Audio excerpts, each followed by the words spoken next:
074720967. Councillor Jake Morrison. Hello, Jake. Peter, hi. Nice to join you tonight. Right, Jake, first of all, tell us a story so far and then tell us what's upset you so much. Yeah, well, tonight I'm extremely frustrated. I've just come back from a 2.5-hour meeting with Mark King and Joanne, Oliver's parents. But if we go back to, as you've just said, where we're up to now, the campaign was set up this January 2012, following the death of Oliver King, which was last March.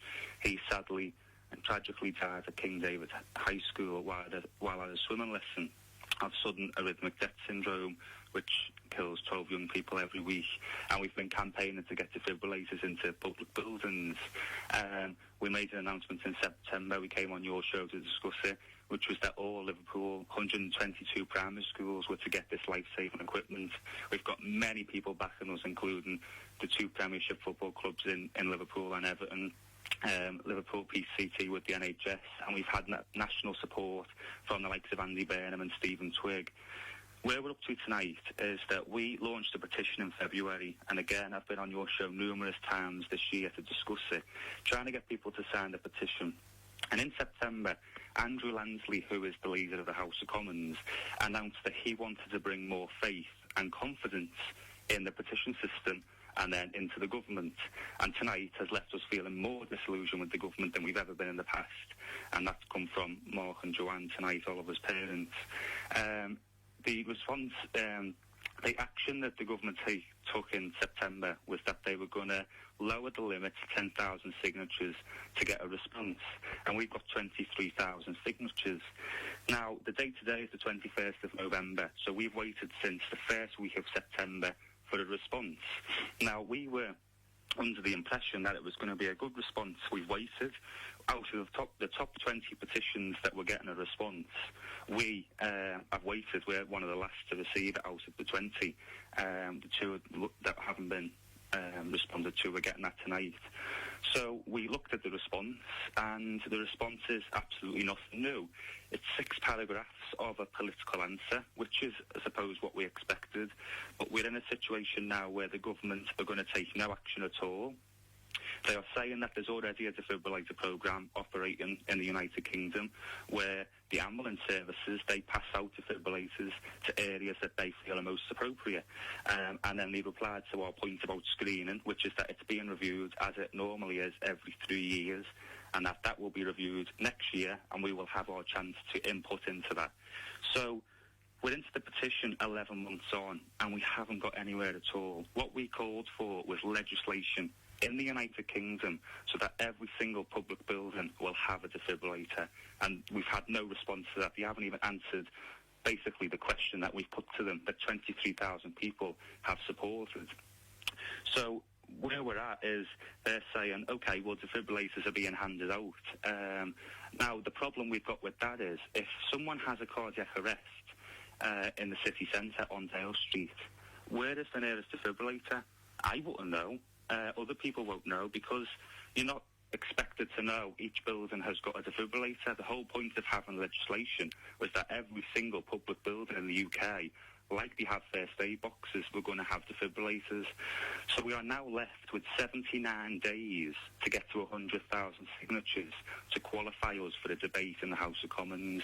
And the reason we now need that debate is because they've totally ignored what we've put to them. We do not know whether they support the request for legislation to require all public buildings to have this life-saving equipment, and we need to know that answer. We've wrote to the Minister for Health, we wrote to Simon Burns in the past, and again, I've been on your show about that, and it was in the Liverpool Echo. It was the same answer that we got then, that was in April, to what we've got now. So this thing about restoring faith and confidence in the petition system completely hasn't worked.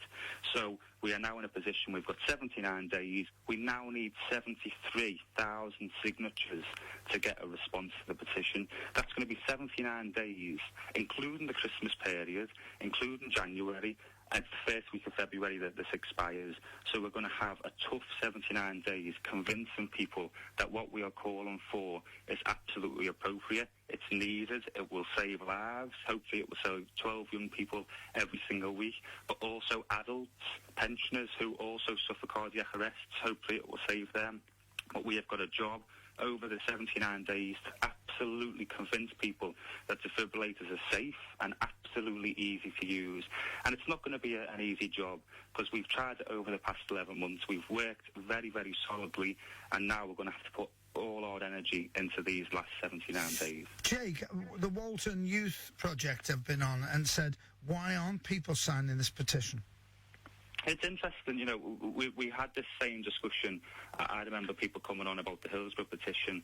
You know, I signed it as soon as the petition came out, and it took about 8 or 9 months for that petition to be signed.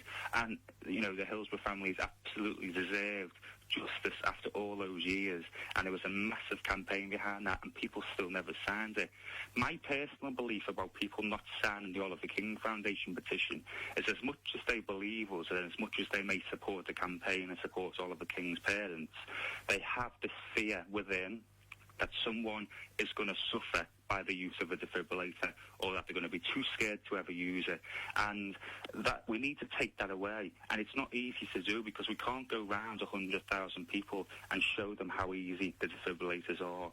And I think that's where we are struggling. We need to show that this equipment is absolutely safe. It's completely foolproof. And the only way we can do that is by trying to spread the message and trying to convince people. And we need to try now and do that in a different way over these last 79 days. How are they feeling at the foundation?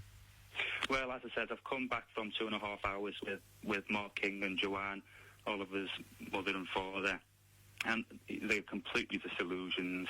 You know, it's difficult enough. It was only last year that Oliver tragically passed away, and everything is still so fresh, and everything in the house is still so fresh and reminds them of Oliver's short life. And we're now in a position where they are putting all their life and energy and spirit into getting something done, and to save other young people's lives, and to save other families from going through the hell that they have over the past year and a half. So that's it. Basically, they felt disillusioned. They don't know what to do now. Obviously, Mark is wanting to fight this completely, and we will. And, you know, tomorrow, hopefully, we'll start off a fresh campaign for 79 days to go, and get people motivated to get behind the campaign. You know, this is a complete backlash for us. You know, we're through back by the response that we've had, and we now need to get up and get on with it. And Mark and Joanne are both the type of people to do that, but it's not what they expected. 3 months on of waiting for a response. We were supposed to get it in September. It's now November, the end of November. And they've waited and waited and wondered of what was going to happen with the government finally listening to us. We've been down to Westminster. We've got all these connections now. It's been a long campaign over the past 11 months. All our energy's gone into it. And they've got this response. But the feeling is that we get on with it. We make the most of these 79 days. The real fear that we have is, if we don't get it done within 79 days, we can't do this again, Peter. We can't set up another petition like the one we have today, because it will have expired. The goals and aims of the petition will have expired, and it will be very difficult to word it so they feel that they can put that on again. And if that happened, Jake, that would be a slap in the face for a little boy that lost his life.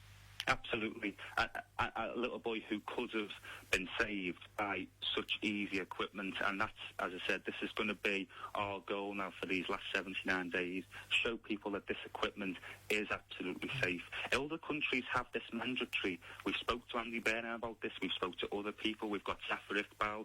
Zafar is the LFC first team doctor. He's got 2 children who have got this condition, and they've both had cardiac arrests, and they've both been saved by defibrillators. He's completely behind the campaign, and we just need to show and spread Zafar's message, spread Joanne and Mark's message, and we need to do that over the 79 days. It may sound like a lot to people, but it's really not going to be. We've got Christmas period, it's going to be chocker. We have to do this somehow, and we'll just have to put all our energy into it. Councillor Jay Morrison, thank you for joining me. Thanks for the time, Peter. Craig has put on Twitter, can we have a link to it? Jonathan, my producer, has put the link up. It is it on all the Twitters? Yep. It's on all the Twitters and all the Facebooks. It's on Radio City's Twitter and Facebook. It's on City Talks Twitter and Facebook. And it's on mine, Pete City Price. So it's on all of them. There is no excuse in the world not to sign that. It's to save lives. It is for no other reason than to save lives of children or people that could have their lives saved by the defibrillator. We are speaking to Mark, we're speaking to Jake. We will be doing a little video that we're going to put up on YouTube and on our sites, and we're going to do an interview with them, and they're going to tell me how to use the defibrillator. Right now, they're very flat, they're very upset. The OK Foundation is upset. You can hear Jake's not his usual self, and understandably. Let's take a break.